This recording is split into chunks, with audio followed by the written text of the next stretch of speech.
Сәлеметсіздер ме, құрметті студенттер? Әбілқас Сағынов атындағы Қарағанды техникалық университеті химия және химиялық технологиялар кафедрасы, флотациялық реагенттер және олардың қолдануы пәні. Екінші дәрістің тақырыбы: реагенттерді қоспағанда минералдардың пульпаның сұйық фазасымен әрекеттесуі. Пайдалы қазбаларды байыту білім беру бағдарламасында оқитын студенттерге арналады. Курс авторлары: техника ғылымдарының кандидаты доцент Акимбекова Бақыт Базыловна, химия және химиялық технологиялар кафедрасының аға оқытушысы Амирхан Алма Амирхановна. Дәрістің жоспары: бірінші, біз бұл дәрісте флотациялық пульпаның қатты фазасымен танысамыз, пульпаның сұйық фазасымен танысамыз және минерал бөлшектердің сумен және ерітінділермен әрекеттесуімен және әрекеттескенде қандай процестер жүреді, сомен сіздермен танысатын боламыз. Дәрісіміздің мақсаты: химиялық реагенттерді есепке алмай, минералдардың целлюлозаның сұйық фазамен әрекеттесу механизмдерін зерттеу. Яғни біз бұл дәрісте өзімізге мысалы тапсырмалар қоятын болсақ, целлюлоза мен минералдардың қасиеттерін талдау, өзара әрекеттесудің физика-химиялық механизмдерін қарастырыңыз, әсер етуші факторларды анықтау, теориялық және практикалық деректерді салыстыру. Тақырыптың өзектілігі: целлюлозаның сұйық фазасындағы минералдарды бөлшектердің әрекетін ескермей, әртүрлі кезеңдерде пайдалы қазбаларды байыту мүмкін емес. Минералдардың сұйық фазамен өзара әрекеттесуі минералдардың бөліну процестеріне, адгезияға, флотациялық қасиеттерге, шөгінділерге шешуші әсер етеді. Бұл процестерді реагенттердің қатысуысыз зерттеу маңызды. Минералдарды беттердің табиғи физика-химиялық қасиеттерін түсіну, байытудың бастапқы шарттарын бағалау, сыртқы факторлар мен химиялық қоспалардың әсерін азайту. Сумен жабдықтау шектеулі және суды қайта пайдалану талаптары жағдайында сұйық фазаның сапасы маңызды параметрге айналады. Целлюлоза туралы түсінік. Целлюлоза қатты минералдарды бөлшектерден және сұйық фазадан тұратын көп компонентті дисперсті жүйе.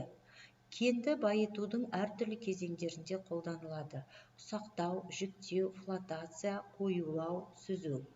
Қатты және сұйық фазалардың арақатынасына байланысты сұйытылған целлюлоза 20% дейін, орташа 20-40%, қалың целлюлоза 40%-дан жоғары болады. Қатты фазаның құрамы әртүрлі типтегі фракциялардағы және тығыздықтағы минералды бөлшектер. Ал сұйық фаза көбінесе еріген тұздар, металл иондары, жұқа дисперсті және коллоидты компоненттері бар қайта өңделген су.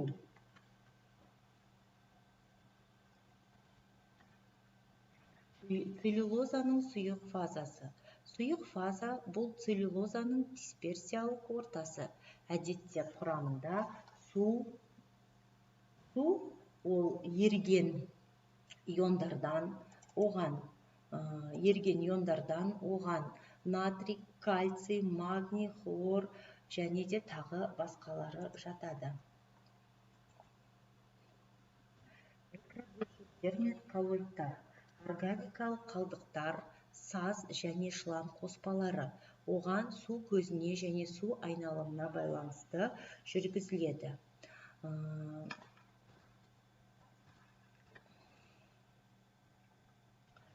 Жалпы сұйық фазаның типтік сипаттамалары ол pH кеннің табиғатына және пайдаланылатын суға байланысты өзгереді.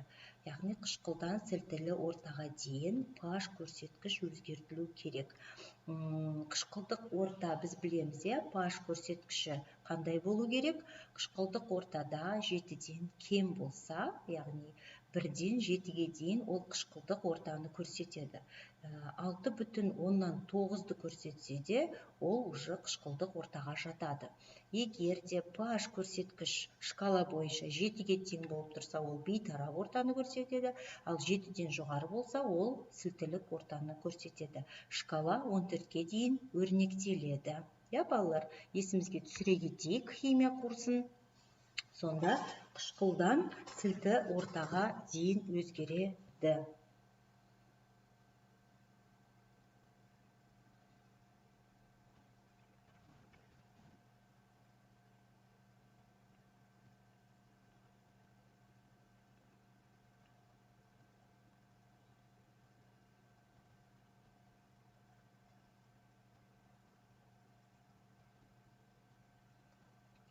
Ерітілген тұздардың мөлшері 100 миллиграмм литрге жетуі мүмкін. Коллоидтық жүйелердің тұрақтылығы ерітіндінің иондық күшіне және тұрақтандырғыш агенттердің болуына байланысты. Жалпы ұнтақталған кеннен тұратын қатты фаза кристалдың жеке қырының заттық және энергетикалық тегістіліксізбен табиғи кристалдарының ие болатын көп қосылыстарымен және тор ақауларымен қасиеттелетін бөлшектердің кристалдық құрылысымен сипатталады. Қатты фазаның негізгі қасиеті оның диспестілігі және минерал бетінің сумен, пульпадағы реагенттермен әрекеттесуі болып табылады. Кристалдар геометриялық пішіні және параметрлермен, химиялық байланыстың табиғатымен, кристалдар түзілгенде бөлінетін кристалл торының энергиясымен сипатталады. Флотацияға қолданатын көптеген минералдар шарты бойынша бірге біріктіріліп, шала металды немесе шала өткізгіштер деп аталатын кристалдар тобын құрайды. Осы екінші дәрісімізді біз сіздермен әрі қарай жалғастыратын боламыз, құрметті студенттер. Біз осы дәрісімізде целлюлозаның сұйық фазасымен танысқан болатынбыз. Келесіде біз яғни осы пульпаның сұйық фазасына көшетін боламыз. Яғни әрі қарай біз сіздермен осы сұйық фаза туралы қандай реагенттер бар, солар туралы танысатын боламыз.